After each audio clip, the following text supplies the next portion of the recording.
And I think that there is nothing stronger than a mother's intuition. Absolutely. Regardless of whether I have access to research or whatever it might be, you don't look a mother in the face. I don't care if she's a first-time mom or she has 12 kids. You don't look her in the face and say, you have no idea what you're talking about. Hey, thanks for tuning in to RAA Talks. We're so excited to have you back with us on the show. Today I have joining me is Anna Turnbull. Let's tell a little bit about Anna before we get into the conversation.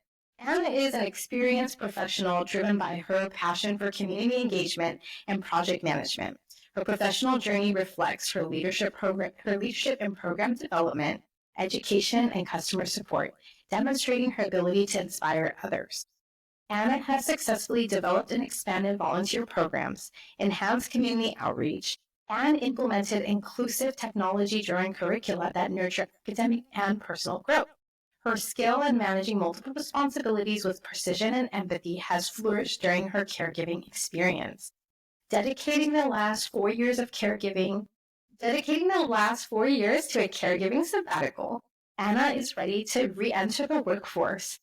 She is eager to find roles in project management or executive assistance, particularly in the nonprofit sector, where her commitment to meaningful work can create a lasting impact.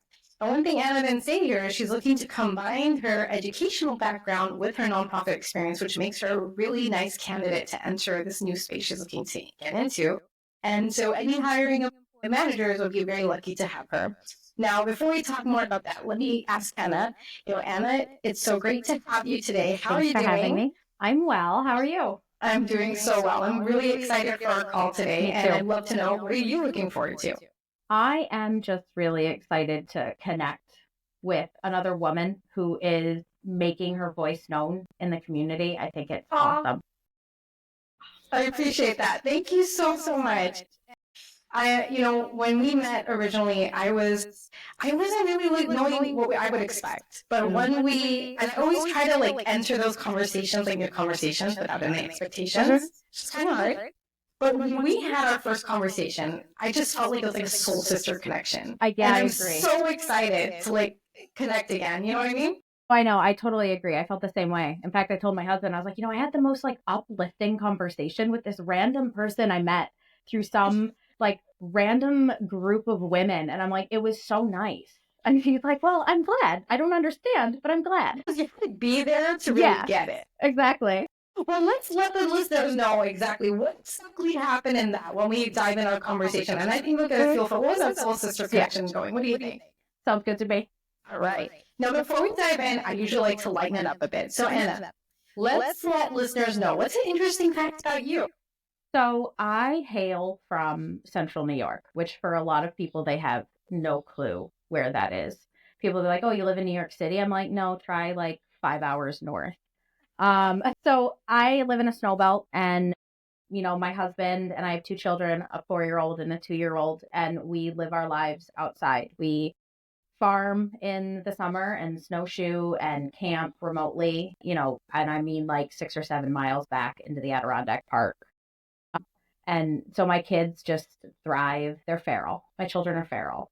What does that mean? They're feral? They are the kind of kids that thrive in the mud and thrive in just my son, for example. His favorite thing is tractors, and he's 4 years old, but he knows how to run our tractor like he was born to it. And I swear he's a farmer reincarnate, because from the day he was born, he's been up at 4:30 in the morning. Wow. But my husband hunts, we process all our own meat. I promise I'm not, my sister always tells me, I'm not the trad wife pipeline, I promise. But I always have to qualify that. But we live in the outdoors and thrive in it, and everything that entails. How exciting is that? When you say you're from Central New York, I would never have expected you to say, we thrive in the outdoors. Because when people think about New York, they're like, oh yeah, skyscrapers, big city life. Yeah, exactly. That's only a small part of a big state. Yes. And that's what people don't realize, that you can still be in New York State 3 hours north of me. You might pretty much be in Canada at that point, but you're still technically in New York State. Yeah. And so I've gotten that my whole life. They're like, "Oh, you live in the city?" And I'm like, "No, not at all. Like as far removed from the city as you could possibly get." And that really is reflected in the lives that my family and I lead. Let me ask you this. You know, you're from Central New York. You have the option to potentially live in the city, Mhm. but it sounds like you and your family are very passionate about this feral life, like being in the farmland and outdoors. What do you love about that versus city life? And what made you choose it? So I actually attended culinary school in New York City. So I lived in Mm. Brooklyn in my early 20s. And it was fun for a while, but it is really the city that never sleeps. People don't lie when they say that. Having experienced that and then living the life I lead now, I love the freedom for my children to express themselves. I love the fact that we're able to really kind of control the environment and the things that they're exposed to. Insofar as like the food they eat and knowing where their food comes from and really getting their hands in the dirt and participating in that growth. I think it's a knowledge base that's so lost among kids these days. Like even my husband's coworkers, my husband works in a nuclear plant, Okay. and they'll be like, she's like, I don't want to know where the state comes from. And it's like, well, you have to kind of understand we're all connected. It's an ecosystem. And if you don't understand where your food comes from, I think we're so far removed from that that people forget and they lose that connection. And I think part of being a community builder and part of being part of a community is kind of knowing how that ecosystem works. And so I think it just translates. So I couldn't see myself moving back to the city now. It makes so much sense. And there are so many things that you said. I wish like I can just tap on each one of them. I know. I'm going to choose one though. Okay. And you said something about how it's so important to know where your food comes from. And back in the day, I used to be a health coach, and I learned so much about different diseases, like disease management for diabetes and arthritis and cholesterol and so forth. And we would talk to patients about how to live a meaningful life without this dependency on outside food and fast food. And it was a huge transition. Like when you're talking about how people are like, I don't know where this comes from. Like sometimes people just look for this easy option or what's convenient. I don't care about where it's coming from. I just care that I'm full. And sometimes it's because they don't have the time or they just don't have money. And it's just about, can I get full fast out of whatever I can get? And then I started learning more about, like how you're saying, the importance of where your food is coming from. And I actually went from being a meat eater to a vegetarian. And that was fully by choice. And one time I remember eating a burger, like I'm a Muslim, so I had a halal burger. Mm-hmm. And I came home that night and my stomach was so heavy. I couldn't sleep for like 5 hours. And I said, you know what? I think I need to get off the meat. And I did. And it was amazing how your digestive process changes. And it's not that you shouldn't eat meat or not eat meat. Like you should eat or not eat meat, right? Like that's your personal choice, right? But I think it goes back to the whole point. Knowing where your food comes from, it is connected to us because in the end it affects our digestive system, how we think, how we make decisions, how we're like emotionally and so forth. Because it's building you From the inside out. from the inside out, because that's where your energy is coming from. So I think it was like a beautiful point you brought up. I said a really long-winded thing, but I was hoping to say it shorter. My bad. But thank you so much for sharing that. I'm long-winded too. It's the English major in me. So cut me off if I get too verbose. No way. I love when you speak. You say so many wonderful things. And speaking of when you're talking about your children, right? So as we dive into our conversation, I'd love to touch on what life was like when you were initially a mother. So you have two incredible children you were initially talking about. Let's first start talking about your initial days of motherhood. And in talking about that, I just want to, prepare you. So we have a deep conversation coming up, listeners. Oh, you have no idea. No idea. Go for it. You had something on your mind. Well, I mean, and I'm sure there's a lot of women out there who have this experience, but I announced my pregnancy at work a week before we shut down for COVID. So I announced I was pregnant with my son, and they were like, oh, you don't have to come back to the office next week. And I was like, oh, okay. So I worked remotely till he was 18 months old, give or take. But I love my son to death, but he was a child that had a lot, I don't want to say issues, because that's a bad word, and I don't like that. he had some health scares, we'll put it that way. He stopped breathing at 3 months old. Oh my God. He had what they call a BRUI, so a brief resolved unexplained event. And I had been fighting with his pediatrician up until this point because I'm master's educated. I taught people how to do research. And I was going to the pediatrician probably twice a week saying, I think there's something wrong here. He's screaming constantly. There's all of these things going on. He's not sleeping. And they're like, oh, it's colic. Oh, it's colic. Yeah, And yeah. colic is not a diagnosis. It's a symptom of something else that doctors use just to brush off mother's concerns about what's going on. And he even Sure. had the gall to say to me, you're just a nervous Nelly, first time mom, let it go. Oh. And then he stopped breathing. So I rushed him to our local hospital because I managed to get him back breathing. I have a little bit of like infant CPR training. So I got him back breathing and he seemed okay. So I put him in the car seat. Of course, my husband's working an outage out of town at this point. So I'm alone. Drive down to Syracuse, which is our closest pediatric hospital. And come to find out he's milk and soy protein allergic with a severe case of reflux. And a hemangioma in his left eye that the doctor had prescribed antibiotics for because he thought it was just a blocked tear duct. Wow. So we went through an MRI and an EKG and an EEG all while he's at Golisano Children's to make sure that it wasn't something more sinister. And luckily it wasn't. It was something that we could control with his diet. I was not breastfeeding. I was born with a congenital birth defect. So I actually have no naturally occurring breast tissue. So I couldn't breastfeed, which is a whole nother story. But, I didn't have to worry about controlling my diet or anything like that. But we just needed to get him on a prescription formula. And I'm doing all of this in the height of COVID. So my mom can't be there really. My husband's working, trying to support us. I live rurally, so I don't have a huge support system. Yeah. And it was traumatic and stressful. And so those first, 3 or 4 months of motherhood before we got him diagnosed was a wake-up call.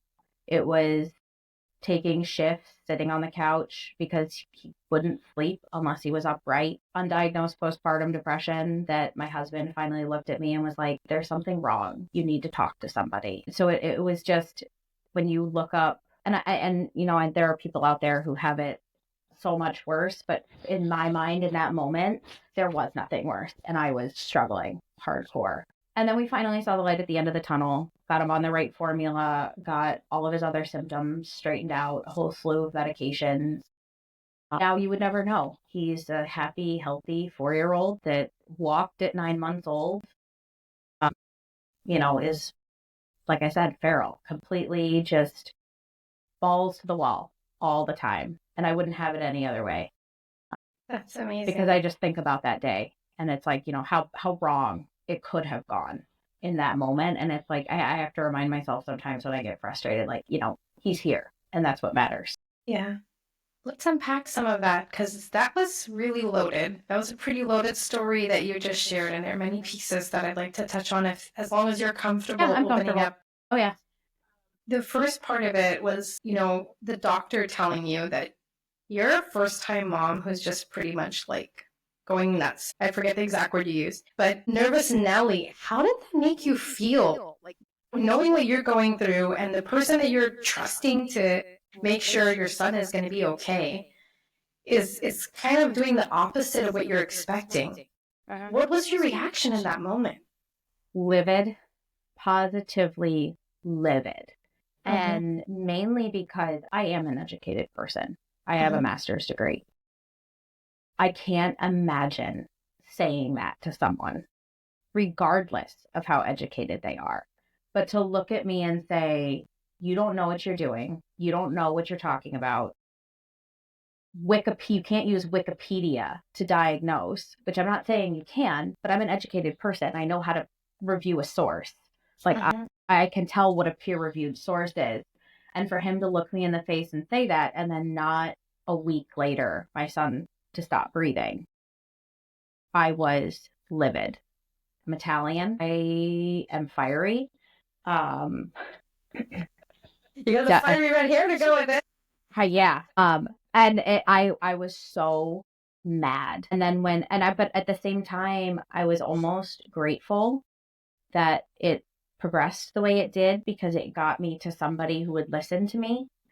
I can't speak highly enough of the doctors at Golisano Children's. They were spectacular. And then for him, the doctor in question that told me I was a nervous Nelly first time mom does rounds at Golisano. He's pretty well respected in the area. And he actually tried to like commit insurance fraud and told me that he told our insurance company that he'd seen our son twice while he was admitted to the hospital.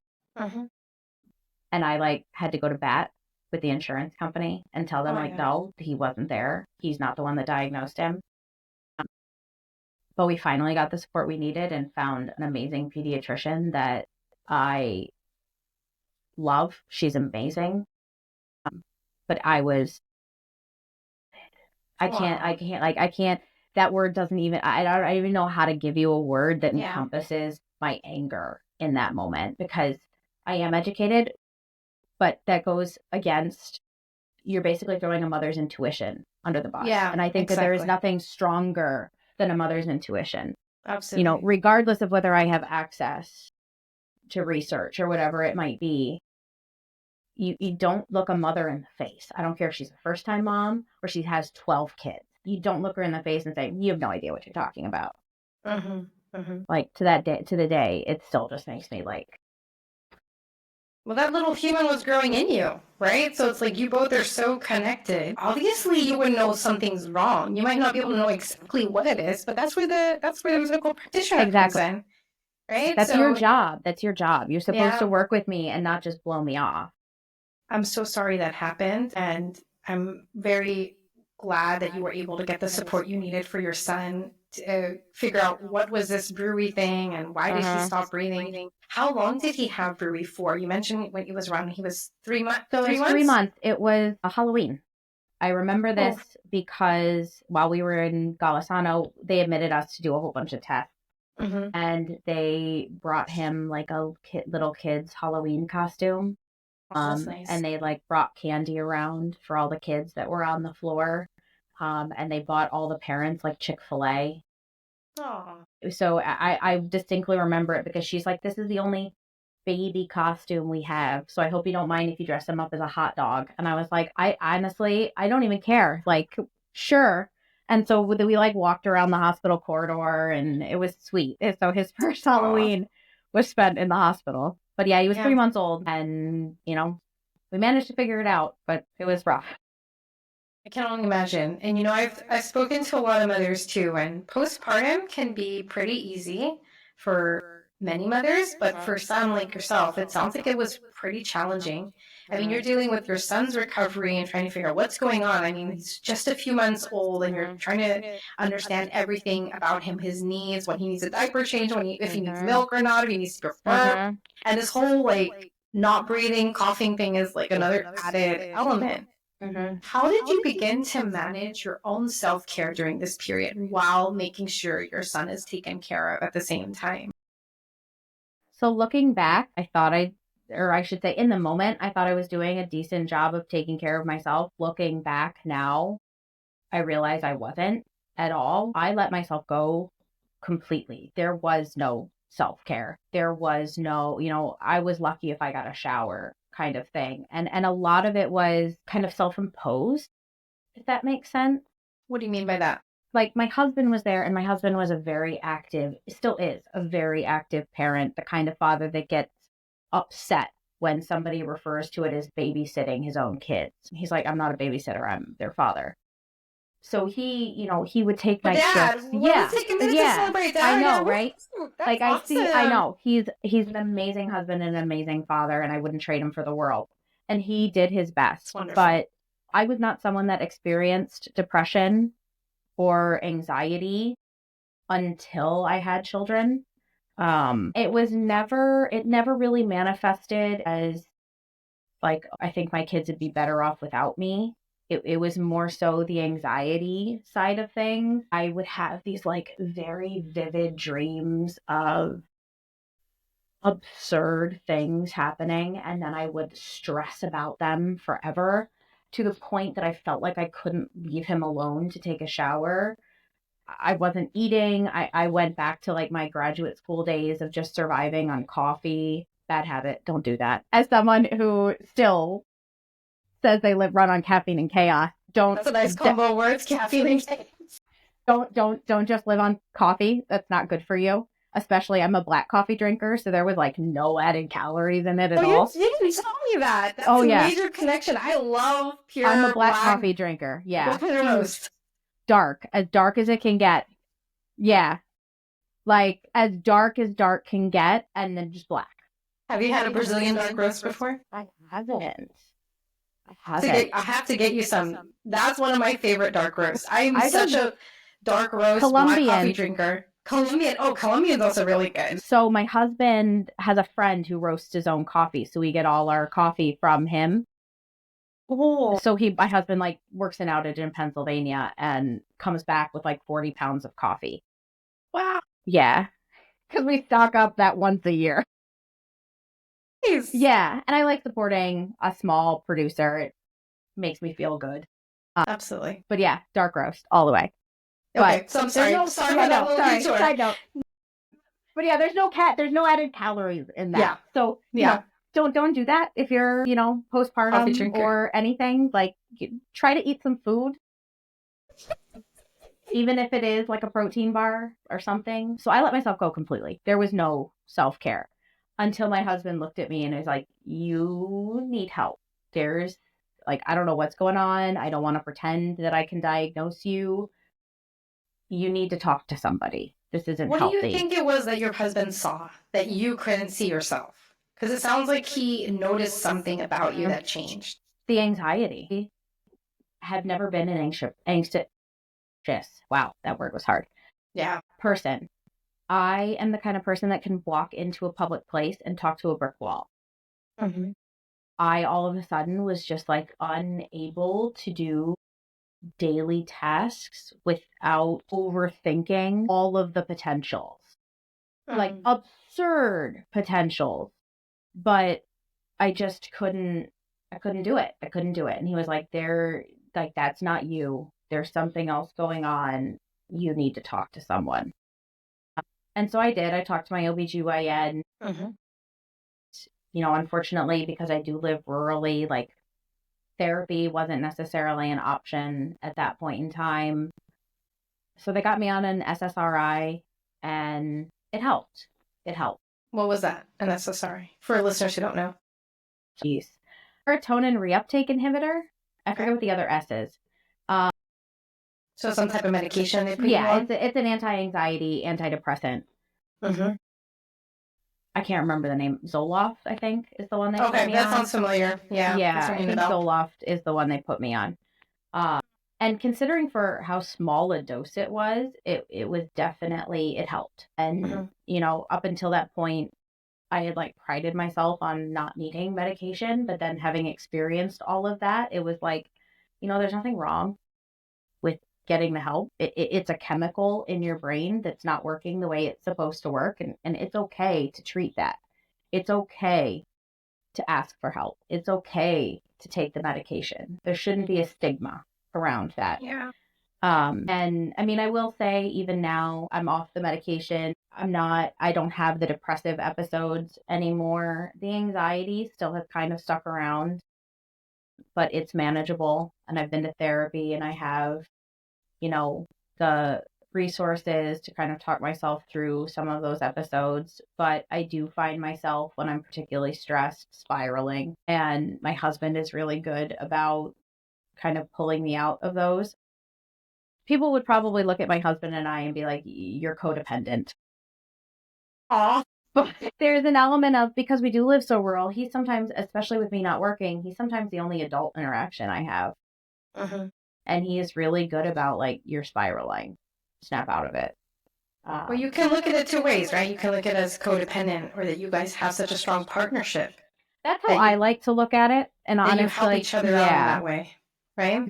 That's the way I look at it. That we talk about everything. Our relationship is incredibly strong, and I am so grateful for that. That's awesome. Yeah, But number one for the husband. yeah, Two like girls, there you go, I husband. really, I hear horror stories and I'm like, thank God I have the husband I have. I don't know how I Yeah. found him. Actually, I do know how I found him. Tinder, believe it or not. Interesting. Yeah. Wow. Yeah. So we both swiped right. He hates when I tell that. Listen to this. I know. Hates it. knows, right? Exactly. That's so awesome. But yeah, so like in all honesty, self-care after my son was non-existent. And Wow. to be honest, I swore off having another child because it was so bad. And then he turned a year and things leveled out. And I was like, you need a playmate. I can't be your sole source of entertainment for the rest of your life. Aww. And I love my son, but that's, he needed, I think he needed somebody. He needed some kind of like social interaction. Yeah, he needed a playmate. And I'm the oldest of three. I always wanted 2 kids. Mm-hmm. I was adamant I would never have 3. And he has thrived and they have the best relationship. And it makes me so happy seeing the 2 of them together.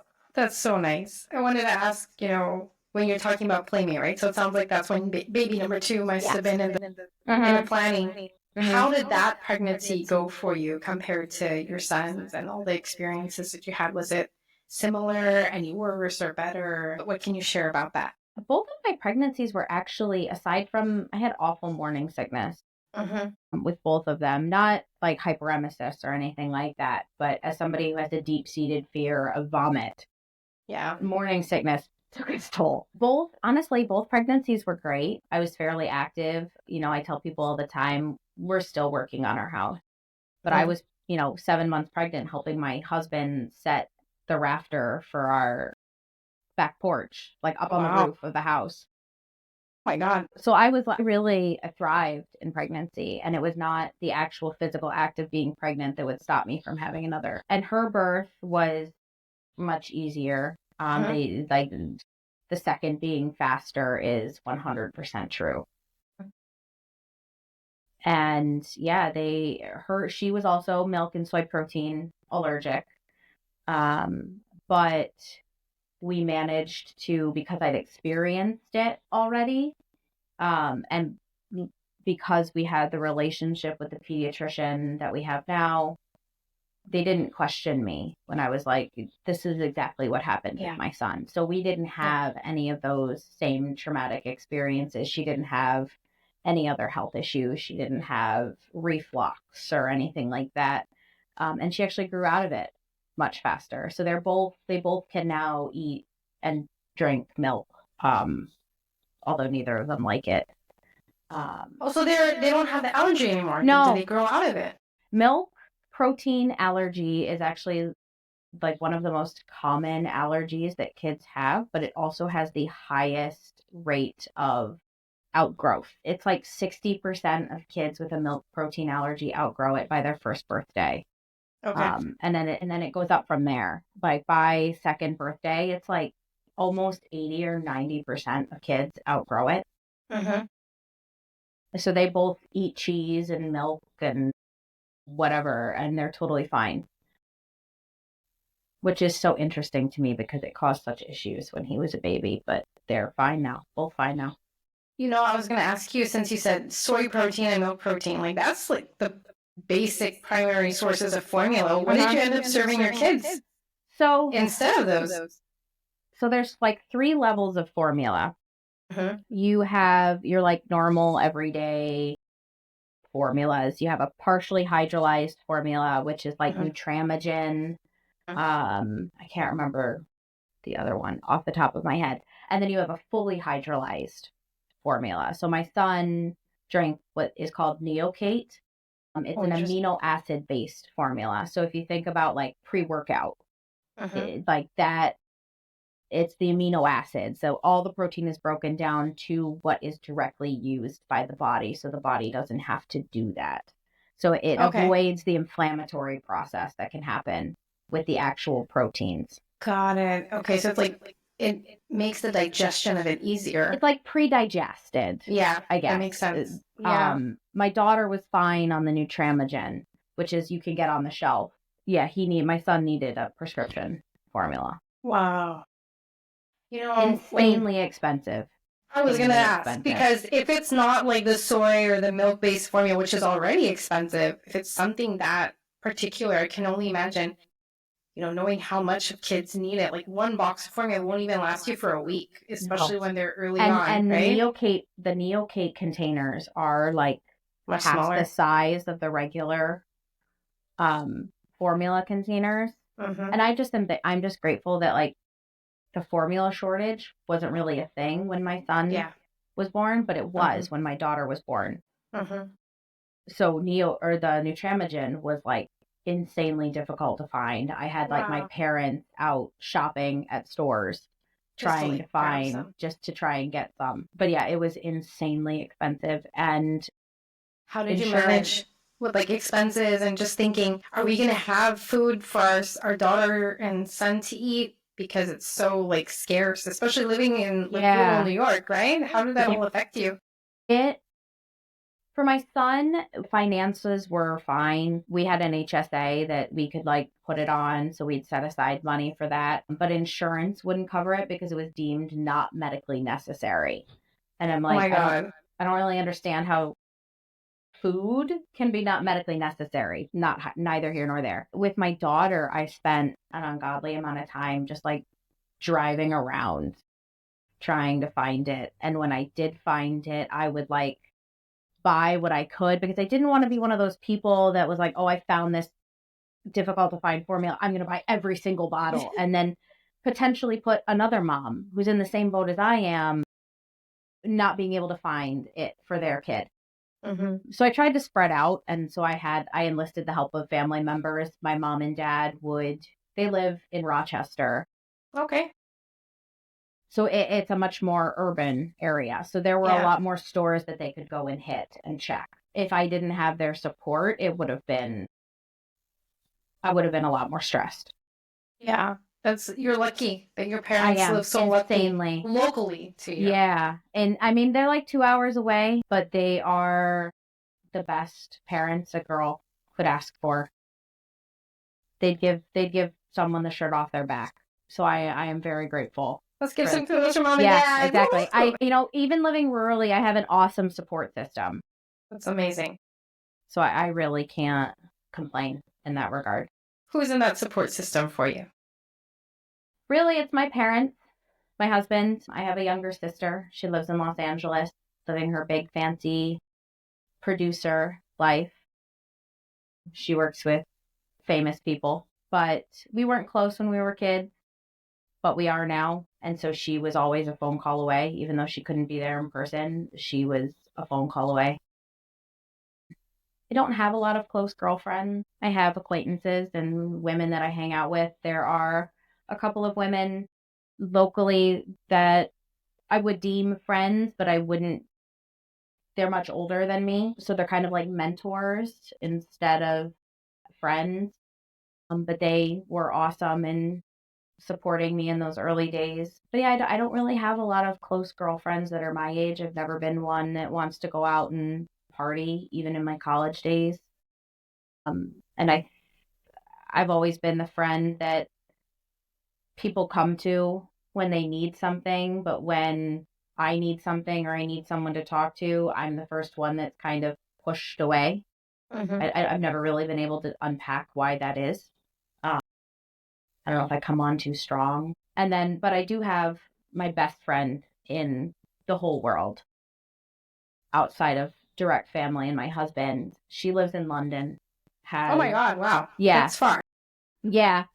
We went to high school together, graduated high school together, but she is one of the most intelligent women I've ever met, just insanely smart, and ended up going to the London School of Economics. So she works over there, has a husband, a son who's a couple months younger than mine, and is, we could not talk for 6 months, but we pick up like there was no distance. And there's a lot of times that like without her, I don't know where I'd be. It's the true definition of like the most powerful friendship you can have between women. Yeah. I miss her. We were there took my kids to London with my mom this past Mhm. March. So they got to see where she lives.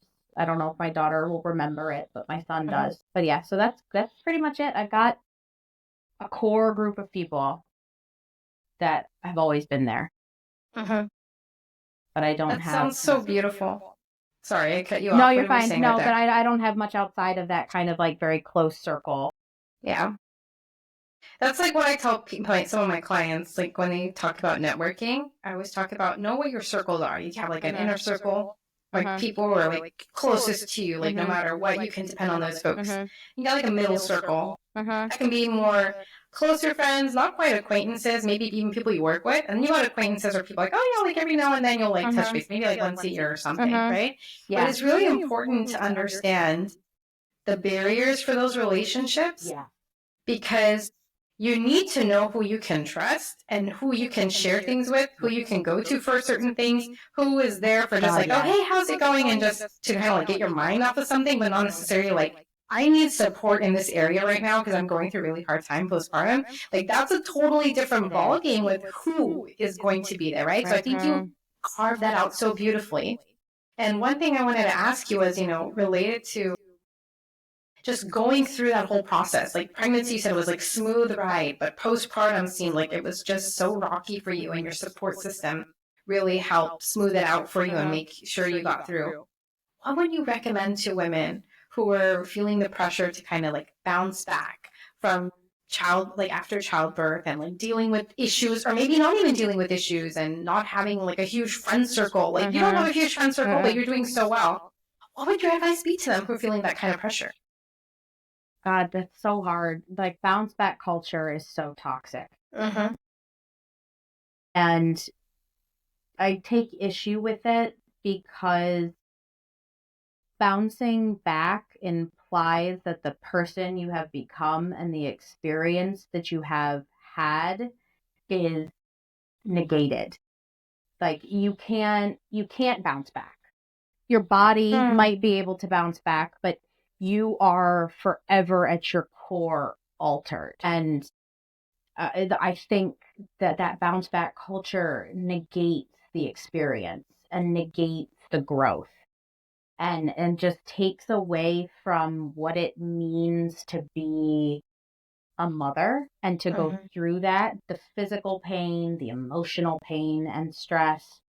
It's so toxic. And I think looking back on it now as a type A person, I would tell women to take it a day at a time.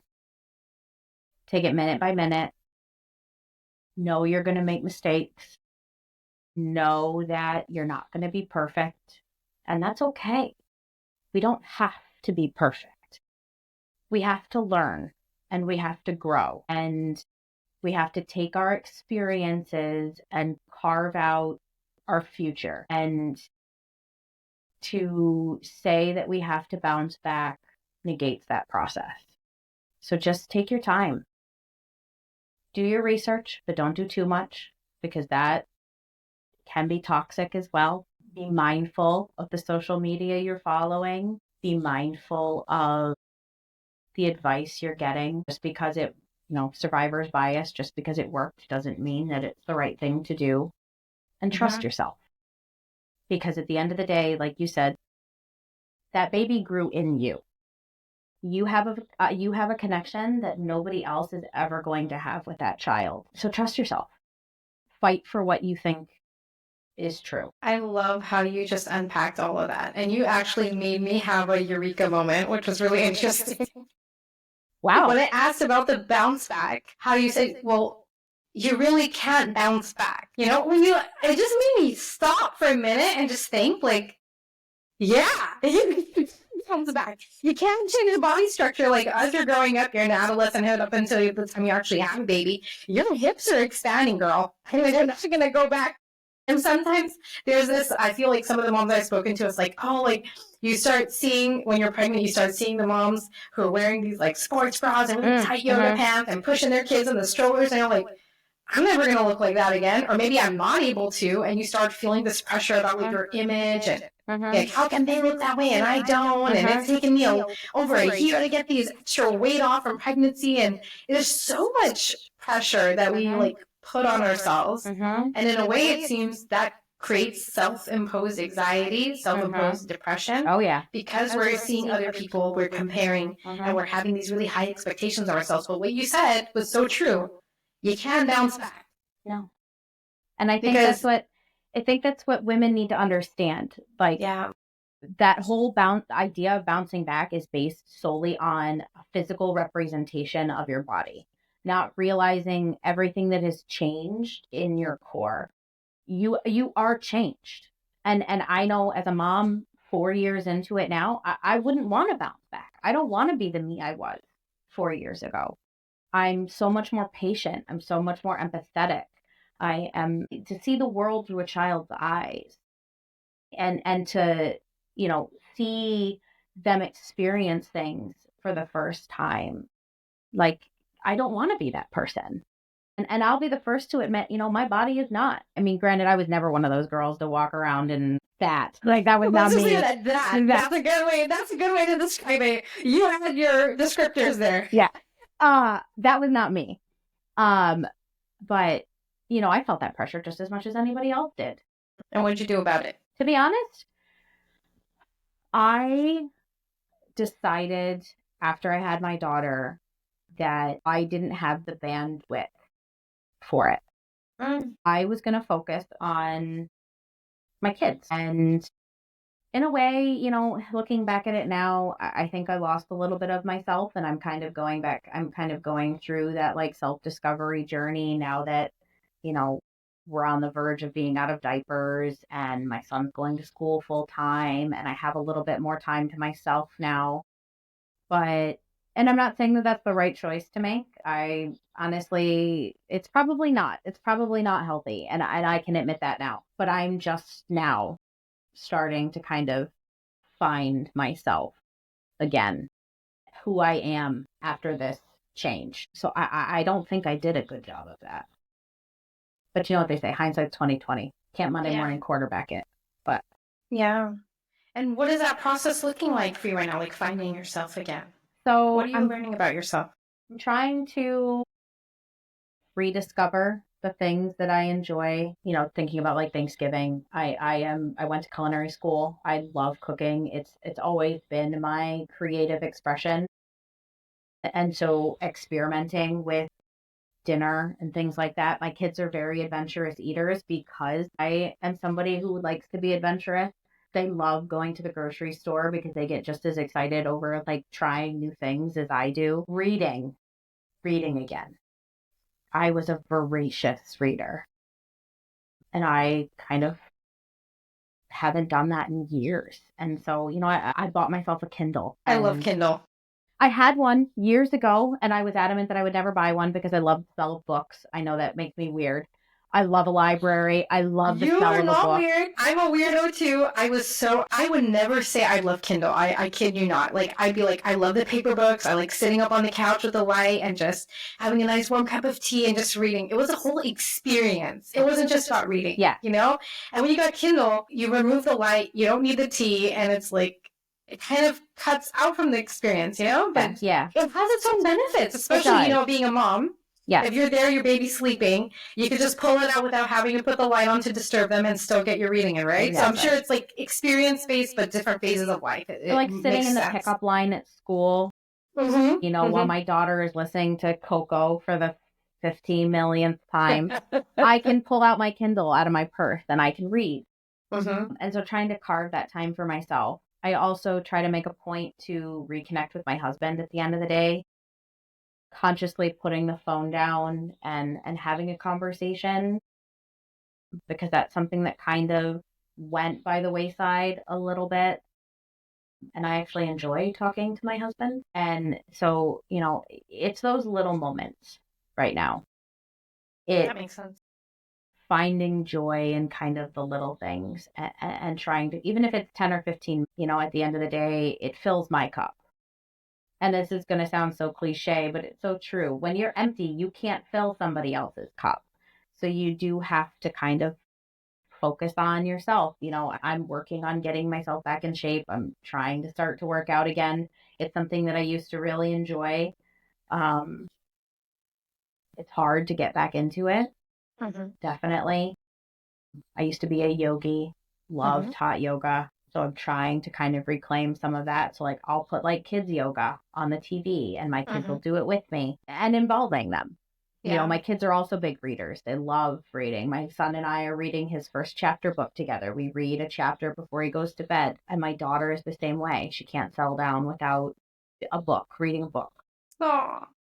So, trying to involve them in my hobbies, gardening, all of that stuff. It connects so much back to what you were saying earlier about you can't bounce back. Like these are things and activities you love doing before, but just because you love doing them before doesn't mean you can't do them again now, but you might be doing them in a different way. Like you're saying about the whole paper books used to be a big thing before kids. Now it's like, okay, I can still do that, but I can do it through a Kindle and I can still do yoga, maybe not hot yoga, but I'll do it with my kids. And I'll do frozen yoga on YouTube and I love it's a thing. I kid you not. I kid you not. It's a thing. It's a thing. She like narrates what happens during Frozen and talks you through the poses. And oh my God, that's so the kids funny. love it. The kids love it, and I enjoy it. But like you said, you can't bounce back. So finding ways to incorporate that into the new you, into your new life. That makes total sense. Anna, we're almost at the end of our time together. I know. I wish we had so much more time. There were so many more topics I wish we can get to. But as we wrap up, I got one more big question for you. You're navigating this return to work after taking this caregiving sabbatical to just be there for your kids. What are some of the challenges you've encountered and how you've overcome them?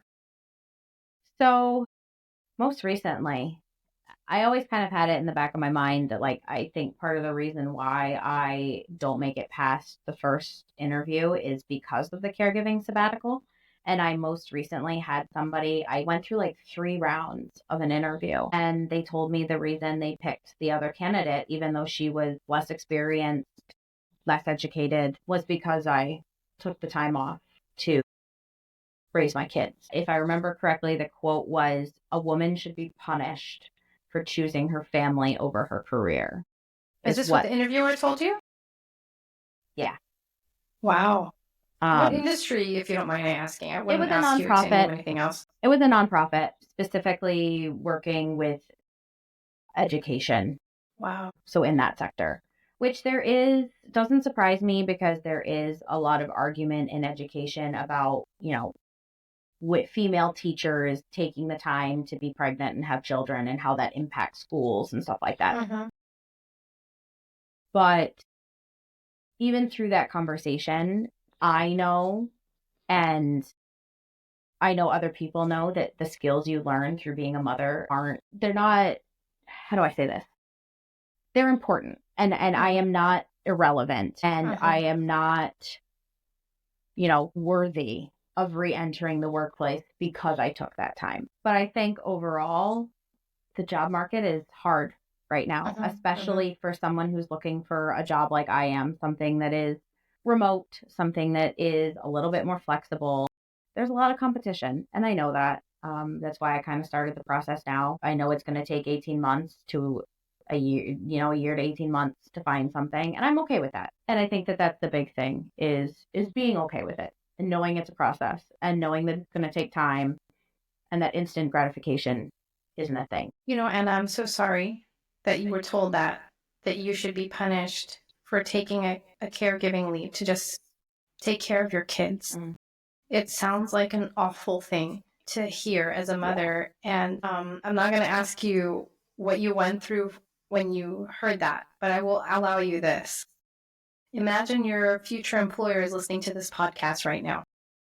You mentioned to me that there are so many different skills that mothers learn, and I'm a full believer of that. That is a very important skills that you learn as you're doing this caregiving. I want to give you an opportunity to pitch to this employer. Why should they choose you over the next candidate? And what value do you believe you bring to the table as someone who took this caregiving leave? Ready? Let me know when you're ready. I'll say go. Okay, I'm ready. Okay. I think that someone should pick me in whatever job it might be because as a mother, I have learned cooperation. I have learned collaboration and the empathy that goes into raising a human being and knowing that their experience of the world is different than yours and being able to acknowledge those different viewpoints and still coming together and finding a solution. I think that is the thing that being a mother has taught me the most, and I think would be the most, particularly in my field of wanting to build communities, of making connections with people in this particular climate that we're living in right now, which is a whole nother story.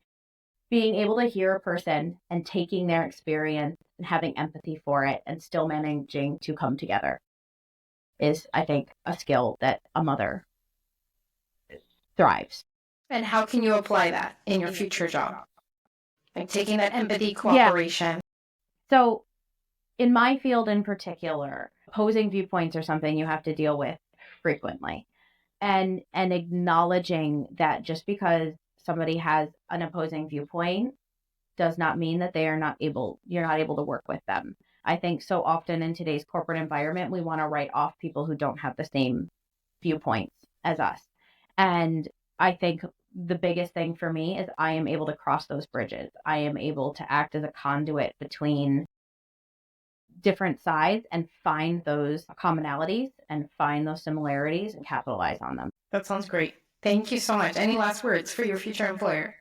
No, not at this time. Okay. Well, thank you so much for playing along. Thank you. And I'm wishing you all the best in your career search. Let me know how I can support you in that journey. I appreciate it. I love having you in part of my network, and I'm looking forward to staying in touch, Anna. So thank you for your time today. You know, listeners, we've come to the end of our time together, but before we go, I want to ask Anna if anyone is interested in connecting with you because they felt something really empowering and inspiring about your story. How can they do that? What's the best way for them to connect? LinkedIn is probably the best bet. My Facebook and Instagram are private because I post pictures of my kids. So it's my LinkedIn URL is Anna Turnbull 15. Okay. I'll put that in the show notes if that's okay with you. Yeah, that's perfect. Sounds good. All right. So, all right, guys. We've come to the end of the time together, and I'm so sorry to say this, but all the more reason why you should check out another episode. But before you go, make sure you subscribe to this podcast. Give us a follow on LinkedIn, Instagram, and YouTube, and any other podcast platforms you're tuning in from.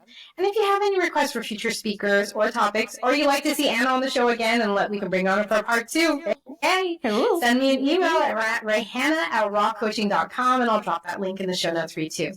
All right, folks. See you soon, and thanks again for tuning in to RAA Talks.